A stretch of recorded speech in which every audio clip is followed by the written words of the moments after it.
지난주에 아합 왕이 나봇의 포도원을 빼앗는 사건을 우리가 보았습니다. 멀쩡하게 잘 살던 아합 왕이 갑자기 불행해졌습니다. 식음을 전폐하고 먹지를 못하고 몸져 누웠습니다. 왜 그렇게 불행해졌습니까? 이유는 단순합니다. 욕심 때문입니다. 이스라엘 별궁 옆에 있는 나봇의 포도원이 탐났기 때문입니다. 그 포도원으로 정원을 만들었으면 좋겠다 생각하고 주인인 나봇을 불러서 이것을 내게 넘기라 그렇게 말을 했습니다. 다른 더 좋은 포도원을 주든지 아니면 원하면 돈을 주든지 할 테니까 넘기라 그랬는데 나봇이 그것을 거절했습니다. 이 포도원은 조상의 그 유산인데 이걸 내가 왕에게 주면 하나님이 싫어하실 겁니다. 그렇게 말을 합니다. 왜 그렇습니까? 율법에 이 땅을 나누고 난 뒤에 다른 사람에게 넘기지 못하도록 되어 있습니다. 그래서 기업을 물은다. 그래서 만약 빚을 지고 이렇게 해서 땅을 넘기게 되면 친척들이 그걸 대신 사서 원주인에게 돌려주도록 되어 있고 친척들이 그렇게 못하면 50년 만에 흰년이 다가오는데 흰년일 때 다 원주인에게 돌려주도록 되어 있습니다. 그것이 하나님의 법칙입니다. 나봇은 이것은 하나님이 이렇게 넘기는 걸 원하지 아니하시고 원래 주인에게 그대로 유지하는 것이 하나님 뜻이기 때문에 그렇게 할 수 없습니다. 그랬더니 병이 나서 들어놓은 것이죠. 이 소식을 들은 이세벨, 아합 왕의 아내 이세벨이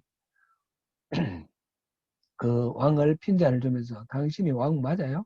그러면서 핀잔을 주고 거짓 정의를 세워서 이 나봇이 왕과 하나님을 저주했다라는 그런 죄목을 덮어씌워서 죽여버렸습니다. 온 가족들 다 죽여버리고 그리고 그 포도원을 빼앗았습니다. 하나님을 대신하여 이스라엘을 다스리고 백성들을 섬기라고 세워진 아합 왕이 우상숭배로 인해서 하나님의 진노를 삼는 데다가 덧붙여서 자신의 욕망을 위해 무고한 백성의 재산을 빼앗고 집안을 멸망시킴으로 인해서 하나님의 징계를 피할 수 없게 되었습니다. 그래서 엘리야 선지자를 통해서 그 경고의 말씀을 전합니다. 이 말을 들은 아합 왕은 잠시 회개하고 겸손한 모습을 보입니다. 그래서 하나님의 용서를 받는 듯 했으나 결국 자신의 욕심을 위해서 남왕국 여호사밧까지 끌어들여 나라를 전쟁의 회오리 바람 속으로 몰아넣고 자신은 전사하는 것까지 우리가 보았습니다. 오늘은 그 마지막 전쟁과 관련해서 선지자들에게 하나님의 뜻을 묻는 과정에서 참된 선지자 미가야와 거짓 선지자 400명의 그 대결을 보면서 하나님의 뜻을 바르게 분별하고 또 바르게 믿음의 삶을 살아가는 것에 대해서 우리 한번 같이 살펴보며 묵상하고자 합니다. 오늘 본문 역대하 18장의 내용은 열왕기상 22장과 거의 동일한 기록입니다. 열왕기상을 본문을 해도 좋은데 오히려 그게 더 자연스러운데 일부러 지금 열왕기상과 역대하가 지금 같이 가고 있는 것을 우리 같이 확인하기 위해서 역대하를 본문으로 채택했습니다. 잠깐 오늘 본문에 나오는 이 사건의 역사적 배경을 좀 살펴보겠습니다. 이스라엘은 다윗 왕의 끊임없는 전쟁으로 주변 나라들을 정복하고 복속시켰고 솔로몬 왕 때는 거의 전쟁이 없는 그런 평화를 누렸습니다. 팍스 이스라엘이라고 불러도 좋을 정도입니다. 그러나 솔로몬이 죽은 BC 931년 이후부터 이스라엘 왕국은 남북으로 분열이 되었고, 그래서 서로 갈등하며 남북 간의 전쟁을 치를 뿐만 아니라 국제적인 관계에서도 끊임없이 전쟁의 소용돌이 속에 휩싸이게 됩니다. 이스라엘이 있는 가나안을 비롯해서 그 북쪽에 보면 두로, 시돈 같은 페니키아 나라가 있고, 그 시리아가 있죠. 이렇게 지중해 동해안 지역을 레반트라고 그렇게 부르는데, 해 뜨는 곳이라는 의미입니다. 이 땅은 그 북동쪽에 있는 메소포타미아 유역, 티그리스 유프라테스 강 지역의 그 메소포타미아 문명 지역과 저 남서쪽에 있는 이집트, 이집트 문명 지역을 잇는 다리와 같은 그런 역할을 했어요. 그 이스라엘 있는 그 땅 바로 오른쪽은 사막입니다. 보면 사막 이름이 나왔죠. 시리아 사막, 네푸드 사막, 루발리 사막 이렇게 해서 사우디아라비아에 있는 땅 전체가 다 사막입니다. 이라크 땅, 시리아 땅, 사막이니까 사막으로는 다니지 않고 북쪽으로 메소포타미아에서 바그다드를 지나가서 알레포 있지 않습니까? 알레포 저 시리아 위쪽에 알레포 보이죠? 알레포 저까지 가서 거기서부터 밑으로 내려오는 거예요. 밑으로 내려와서 이제 서쪽으로 이제 이집트까지 이렇게 갑니다. 그래서 이 레반트 지역은 바로 지정학적으로 다리와 같은 그런 곳이라서 메소포타미아 지역에 강력한 왕국이 서면 반드시 이곳을 지나서 이집트를 정복하려고 하고, 이집트에서 강력한 왕조가 서면 반드시 이 지역을 지나서 메소포타미아 지역을 정벌을 하려고 합니다. 그러니까 이 지역은 끊임없이 전쟁 속에 놓여 있습니다. 대표적인 사건으로 르호보암 5년에 애굽왕 시삭이 쳐들어와서 궁전과 또 성전에 있는 모든 보물들을 다 빼앗아갔다 그랬죠. 이게 이제 BC 926년의 일이고요. 그 다음에 아사왕 때 구스의 군대 100만 명이 쳐들어왔는데 다행히 하나님이 물리쳐 주셨다. 그렇게 우리가 하는 사실을 봤습니다. 그게 BC 911년입니다. 남쪽에서 애굽의 세력이 점차 강해지는 동안 잠잠하던 북쪽의 사정도 점차 무섭게 변해가고 있습니다. 아수르가 메소포타미아 지역 전체를 점차 차지하면서 세력을 넓혀가서 강대국으로 성장하기 시작했습니다. 아수르의 아슈르나스팔이라는 왕과 살마네셀 3세라는 왕 때에 그 국력이 절정기를 이루고 서쪽으로 계속해서 정복전쟁을 해나갑니다. 특별히 살마네셀 3세의 정복전쟁을 기록한 돌 비석이 발견되었습니다. 지금은 영국 런던에 있는 대영 제국박물관에 있는데 거기 보면 살마네셀 3세의 즉위해가 BC 853년입니다. 그때부터 시작해서 BC 838년까지 한 15년 정도 되는 동안 6차례나 서쪽 레반트를 공격한 기록이 되어 있습니다. 이 중에 첫 번째 BC 853년에 있었던 전쟁, 이 전쟁은 카르카르 전쟁이라고 그러는데 이 서쪽으로 그리고 내려오는 이 아수르의 세력을 막기 위해서 아람과 그다음에 이스라엘 그리고 에돔 뭐 이렇게 그 지역에 있는 시돈, 두로 이런 포함해서 10개 나라가 연합군을 형성을 해서 아수르와 전쟁을 친 것입니다. 이때 아람의 베나닷 왕이 그 전체의 중심이 되어서 연맹의 그 주장이 되었죠. 그렇게 했고 아합 왕도 여기에 참전을 했습니다. 이것은 성경에 나오는 이야기가 아닌데 이 BC 853년이 바로 아람과의 3차 전쟁이 일어난 그 해입니다. 조금 좁혀서 전쟁을 살펴보면 솔로몬 왕 때는 팔레스틴 지방을 중심으로 주변 국가들, 서쪽에는 블레셋이 있고 동쪽에는 에돔, 모압, 암몬이 있고 북쪽에는 아람, 시돈, 두로, 시리아 이런 아람이 시리아죠 등이 모두 이스라엘에게 조공을 바치고 평화적으로 공존을 하였는데 솔로몬이 죽고 난 후에 남북 왕국이 분열하였고 힘이 약해진 것들을 틈타서 모든 나라들이 다 각자 독립을 하였습니다. 몇 주 전에 살펴보았는데 남왕국 여호사밧 왕이 암몬과 모압과 에돔 세 나라 삼국 연합군과 전쟁을 했습니다. 그래 더고와 들판에 이 삼국 연맹군이 쳐들어오는 것을 맞서러 나가서 이 전쟁이 하나님께 속한다라는 하나님의 말씀 듣고 군악대를 조직해서 군악대를 맨 앞장 세워서 전쟁에 나가는 그것을 우리가 보았습니다. 그게 바로 이 여호사밧 왕 때의 일입니다.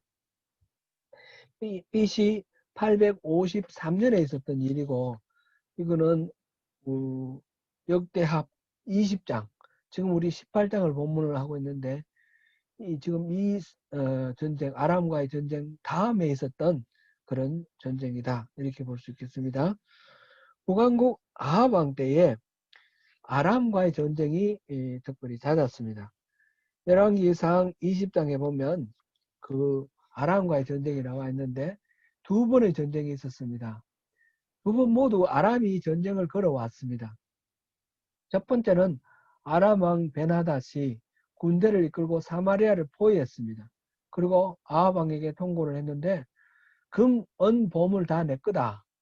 그리고 너희들 아내도 다 우리 거다.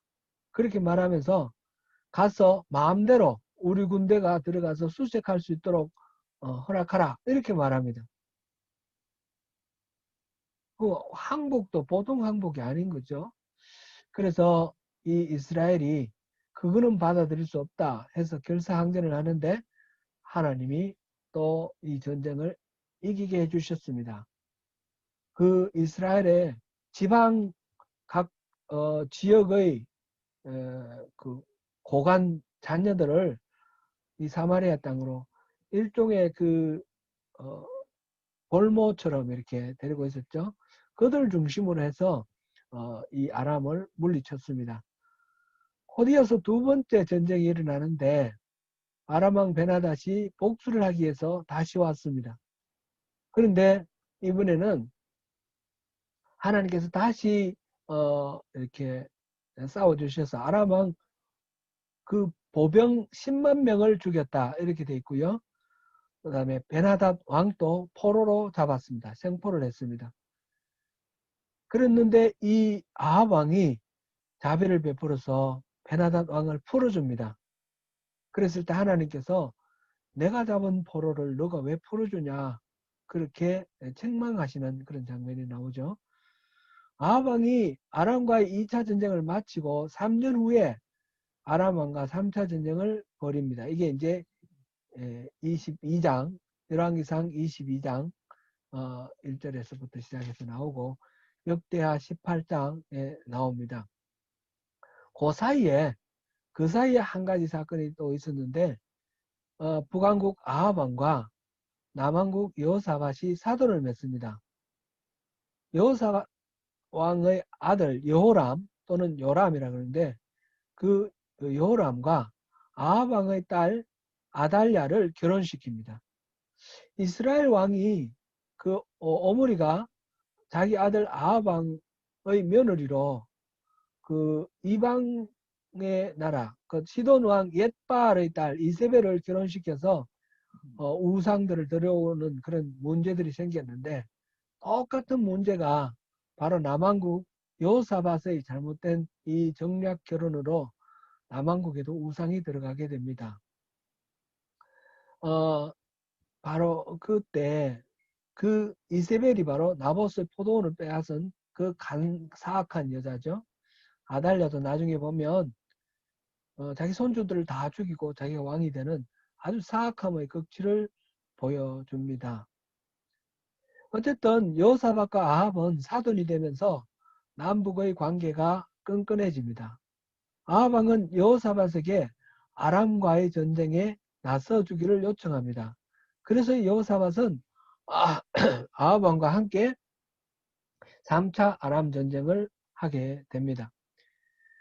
아람과의 3차 전쟁이 일어난 그 해에 바로 그 전쟁 전에 앞서 제가 말씀드렸던 카르카르 전쟁이 있었습니다. 그때 아람의 베나닷이 중심이 되어서 10개 나라가 연합군을 형성을 해서 저 북쪽 카르카르라는 지역에 가서 서쪽으로 이렇게 계속 내려오는 아수르를 막았는데 그때 이 베나닷이 10개 연맹의 맹주가 되었음에도 불구하고 마지막으로 결정적으로 실패를 했습니다. 그때에 아합왕이 큰 공을 세워서 그 전쟁을 이렇게 성공적으로 마치게 되었습니다.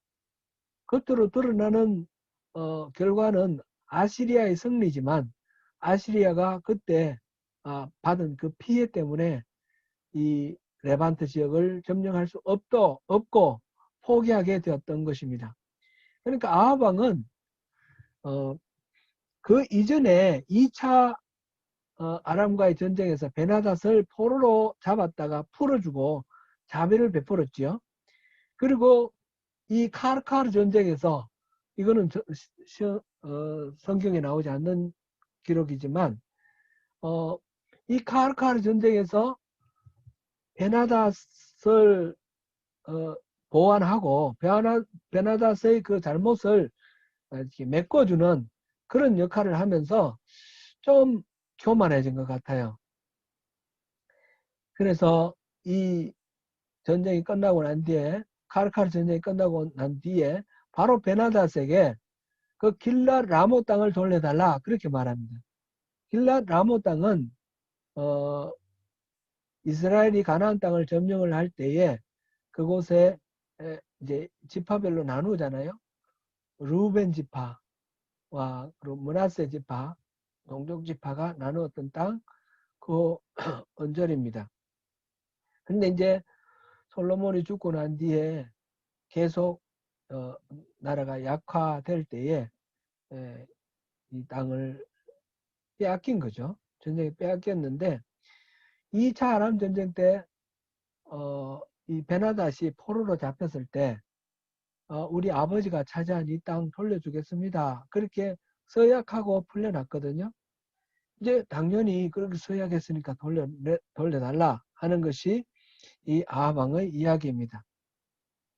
그런데 베나닷이 그것을 거절을 하니까 전쟁을 하게 되었습니다. 전쟁을 할 때에 마침 제 사돈 여호사밧이 와 있었습니다. 그래서 우리 같이 전쟁에 나가자. 그렇게 제안을 합니다. 그때 여호사밧이 이 전쟁이 하나님이 허락하시는 전쟁인지 하나님께 물어보자고. 그래서 아합 왕은 선지자 400명을 불러 모아서 이 전쟁이 하나님 뜻인지 아닌지 물어봅니다. 선지자 400명은 한 목소리로 길르앗 라못으로 올라가십시오. 이 전쟁은 하나님이 반드시 이기게 해주십니다. 그럽니다. 그 대답을 듣고 여호사밧 왕은 뭔가 꺼림칙했던 것 같습니다. 그래서 선지자가 더 없습니까? 물어보니까 한 명이 있기는 있는데 미가야라는 선지자가 있는데 이 선지자는 만날 나에게 불리하고 해로운 것만 얘기를 하고 좋은 예언은 하지 않는다고 그러는 겁니다. 그래서 여호사밧이 그래도 그 미가야 선지자에게 물어보자라고 제안을 하죠. 미가야를 부르러 갈 간 그 신하가 미가야에게 말합니다. 지금 400명의 선지자가 다 이렇게 좋은 말로 예언했으니까 당신도 이렇게 좋은 말로 예언해 주세요. 그 말 듣고 미가야가 한 말이 이번 주에 우리가 암송할 구절입니다. 나는 하나님께서 말씀하신 그것만 말하겠다. 그리고 어제 찾아왔습니다. 미가야가 이르되 여호와께서 살아계심을 두고 맹세하노니 내 하나님께서 말씀하시는 것 곧 그것을 내가 말하리라 하고 이 말씀은 열왕기상 22장 14절과 동일합니다. 아합 왕이 미가야는 좋은 일로 예언하지 않고 늘 나쁜 일로만 예언한다고 화를 냅니다.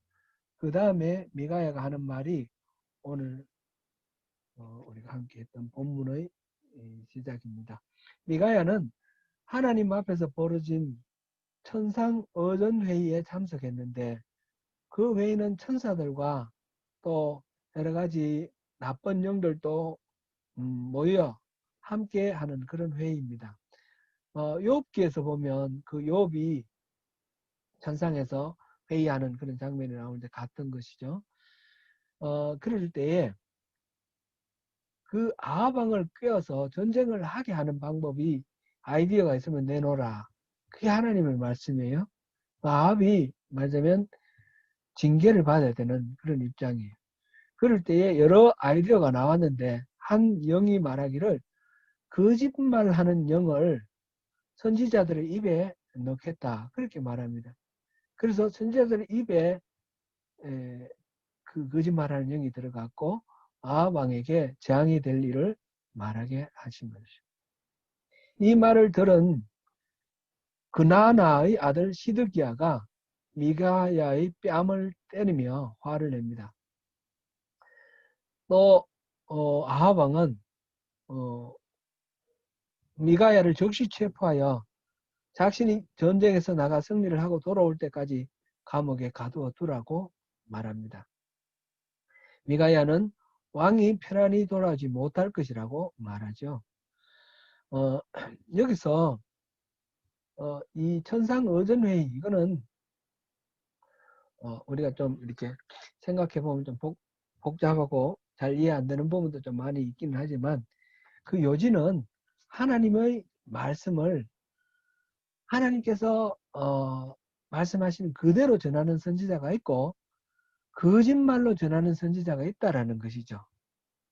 지금 400명의 선지자는 거짓말로 전하고 있다. 그 말을 지금 미가야가 하고 있는 것입니다. 결론은 이 전장에서 아합 왕은 전사를 합니다. 400명의 선지자는 하나님의 말씀과 상관없이 왕이 듣고 싶어하는 예언을 하였고 오직 미가야만 하나님의 음성을 바로 듣고 그것을 말하였습니다. 왕의 기분에 따라 언제 칼뱀을 당하고 죽을지도 모르지만 하나님의 본래의 마음의 뜻 그것을 왕에게 전했습니다. 미가야는 자신이 하나님의 참된 선지자임을 아는 것입니다. 이런 비슷한 대목은 예레미야에서도 발견됩니다. 예레미야는 끊임없이 바벨론에게 항복하고 애굽을 의지하지 말라고 이 유다 왕들에게 예언을 합니다. 예레미야가 멍에를 메고 우리가 이렇게 멍에를 메는 신세가 될 거다. 그렇게 퍼포먼스를 통해서 이렇게 예언을 합니다. 그럴 때에 하난야라는 가짜 선지자가 예레미야의 그 멍에를 빼앗아서 꺾어버립니다. 그러면서 하난야가 하는 말입니다. 하난야에게 예레미야가 그때 하는 말이 예레미야 28장 15절 말씀입니다. 예레미야 28장 15절 말씀 우리 함께 봉독하겠습니다. 선지자 예레미야가 선지자 하난야에게 이르되 하난야여 들으라 여호와께서 너를 보내지 아니하셨거늘 내가 이 백성에게 거짓을 믿게 하는도다. 하나냐가 그 멍에를 꺾으면서 하나님의 말씀을 전한다고 했지만 그것은 하나님이 주신 말씀이 아니라는 거죠. 왕이 듣고 싶어하는 소리고 백성이 듣고 싶어하는 소리이기 때문에 거짓말로 하는 예언입니다. 하나냐는 거짓 예언한 벌로 그 해에 죽었습니다. 예레미야는 계속해서 바벨론에 항복할 것을 선포하였으나 왕은 듣지 않습니다. 오히려 예레미야가 기록한 예언의 두루마리를 칼로 잘라서 불에 태워버립니다. 예레미야를 감옥들에 있는 그 구덩이에 집어 넣기도 합니다. 왕이나 백성이나 하나님의 말씀을 듣기를 원한다 하지만 실제로는 하나님의 말씀을 듣고자 하는 것이 아니라 자기가 원하는 것을 하나님이 말해주기를 원하는 것입니다. 그래서 그런 말을 전하는 선지자는 전부 다 가짜 선지자입니다. 예레미야 거기 보면 하나님의 음성을 듣기를 원한다 하면서 그러지 않은 사례가 하나 있습니다. 바벨론의 느부갓네살은 유다를 멸망시키고 그달랴를 총독으로 삼아서 그 땅을 다스리도록 했습니다. 이때 왕의 종친인 이스마엘이 총독 그달랴를 죽이고 말하자면 바벨론에 반역을 한 거죠. 그리고는 어떻게 해야 될지 또 걱정이 돼서 이렇게 예레미야를 찾아서 하나님의 뜻을 물어보라고 부탁을 합니다. 자기들 생각에는 예레미야로 도망가고 싶은 것입니다. 이집트로 참 도망가고 싶은 것입니다. 그런데 그 자기들의 희망을 하나님이 확정해 주기를 원하는 거죠. 그래서 예레미야에게 하나님 뜻을 물어보라 이렇게 말합니다. 예레미야서 42장 5절 6절을 보겠습니다.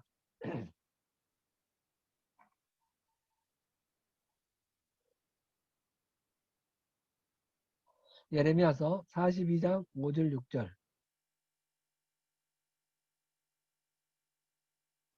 같이 봉독하겠습니다.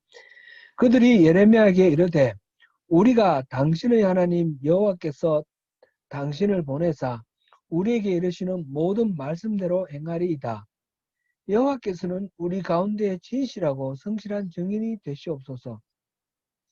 우리가 당신을 우리 하나님 여호와께 보내면 그의 목소리가 우리에게 좋든지 좋지 않든지를 막론하고 순종하려 함이라. 우리가 우리 하나님 여호와의 목소리를 순종하면 우리에게 복이 있으리이다 하니라. 그들은 분명히 하나님의 목소리가 자기들 듣기에 좋든지 좋지 않든지 순종하겠다고 다짐합니다. 예레미야는 10일의 말미를 얻고 하나님께 기도합니다. 그리고 응답을 받아서 하나님의 말씀을 전합니다. 하나님은 그들에게 애굽으로 가지 말고 이 땅에 눌러 살라고 하셨습니다. 그런데 이들이 하나님의 응답을 듣고 나타내는 반응을 보시기 바랍니다. 예레미야 43장 2절 말씀입니다.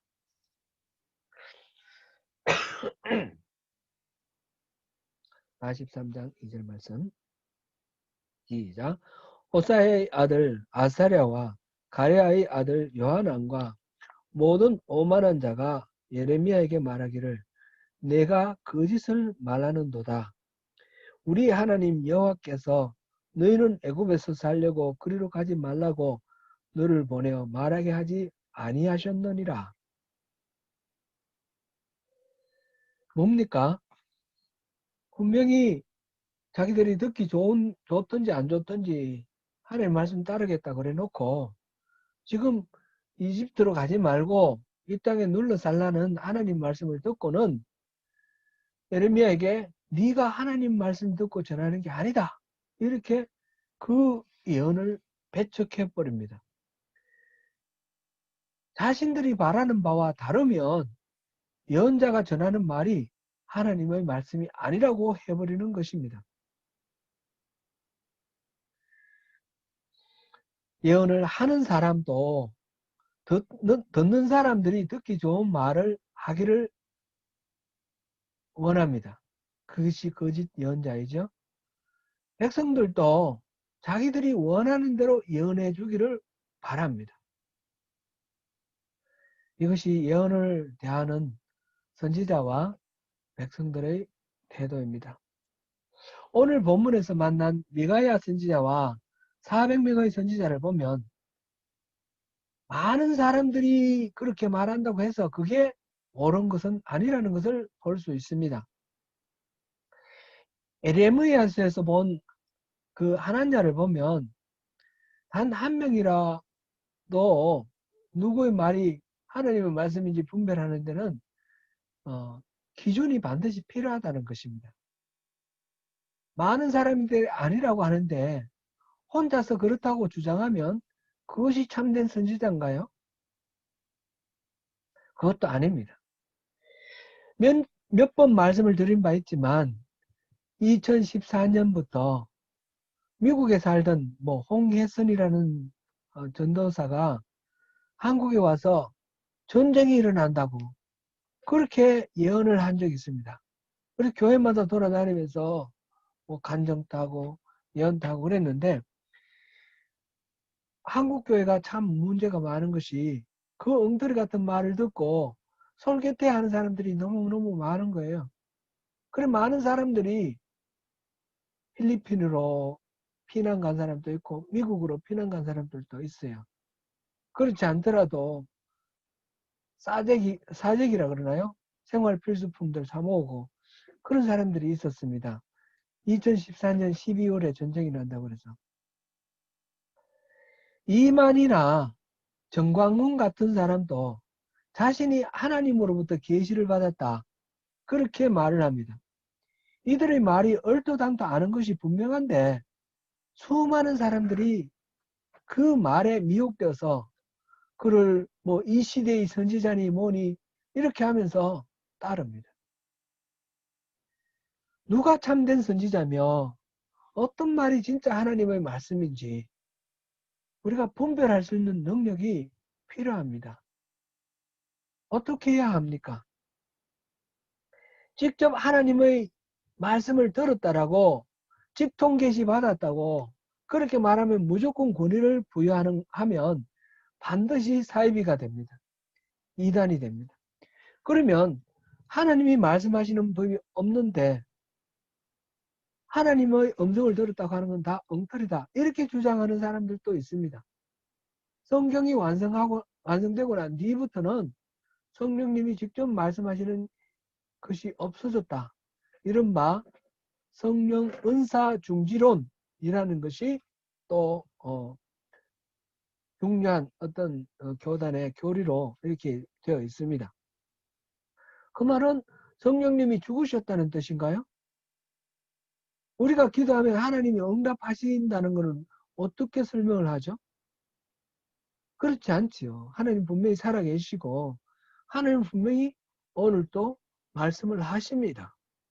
그런데 우리가 하나님 음성 들을 때에 나의 욕심과 사단의 유혹과 하나님의 말씀 사이에서 구분을 못하고 헷갈리는 경우들이 너무너무 많습니다. 하나님의 음성 들었다고 하는데 자기 욕망을 풀어놓는 경우들이 많고요. 거짓된 영의 속임에 미혹되어서 거짓말을 하는 경우도 너무너무 많습니다. 그렇다면 진짜 선지자와 가짜 선지자, 참된 하나님의 계시와 가짜 계시를 분별하는 기준이 반드시 필요한 것입니다. 그 기준이 무엇입니까? 그 기준은 두말할 것도 없이 성경 말씀입니다. 성경은 분명히 하나님의 말씀을 기록한 책입니다. 성경에는 하나님의 성품이 어떤지, 하나님의 하신 일이 어떤 일이신지 분명하게 기록하고 있습니다.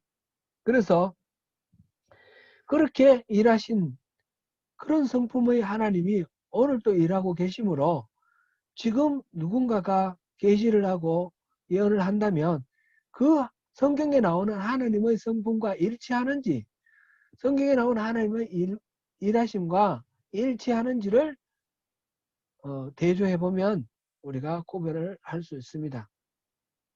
하나님은 하나님의 성품대로 일하시기 때문입니다. 어떤 사람이 하나님의 말씀을 들었다거나 전한다면 반드시 성경을 거울로 해서 비추어보고 검증하는 과정이 필요합니다. 이때 또 유의할 것은 성경의 한두 구절을 갖다 대면서 판단의 근거로 삼아서는 안 됩니다. 성경 전체를 흐르는 전체적인 그 내용과 맥락에 맞아야 합니다. 예를 들어 한국교회 어떤 교단에서는 여성은 설교를 할 수 없다라고 하여 여성의 목사 안수를 금지합니다. 성경에서는 남자와 여자를 구별하기는 하지만 차별은 하지 않습니다. 남자와 여자는 똑같이 하나님의 형상대로 지음받은 고귀한 존재입니다. 여자는 교회에서 말하는 것은 부끄러운 것이다 하는 것은 고린도전서 14장 35절에 한 구절 나옵니다.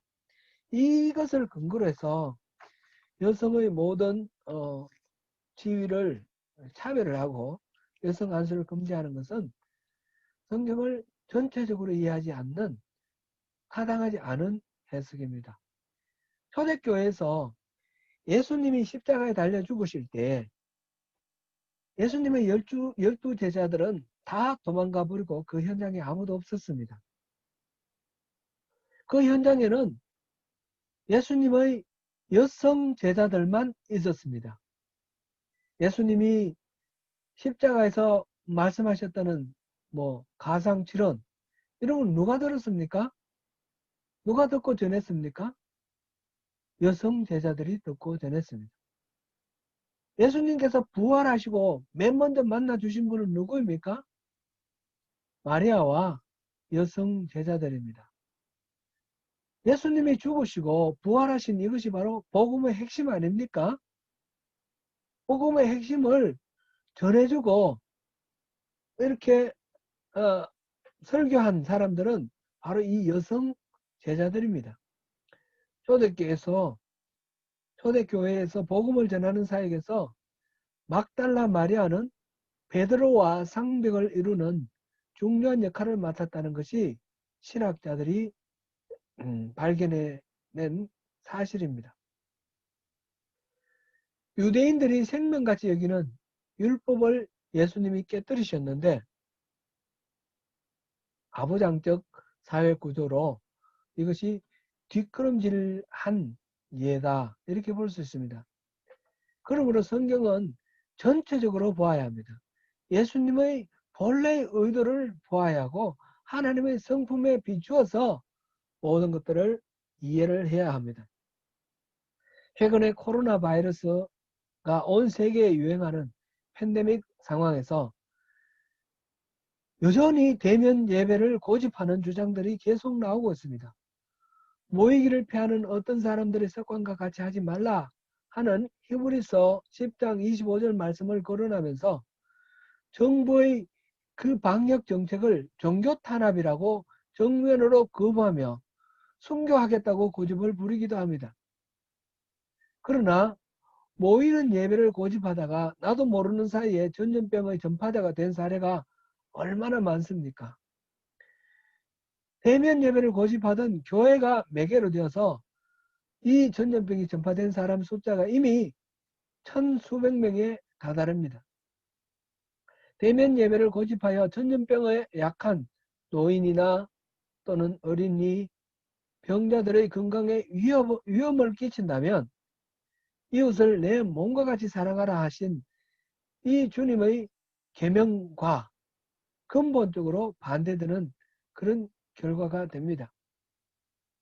교회에서 목사들이 설교하는 내용이 너무 반지성적이고 역사를 거스르는 것이 많아서 안타깝기 짝이 없습니다.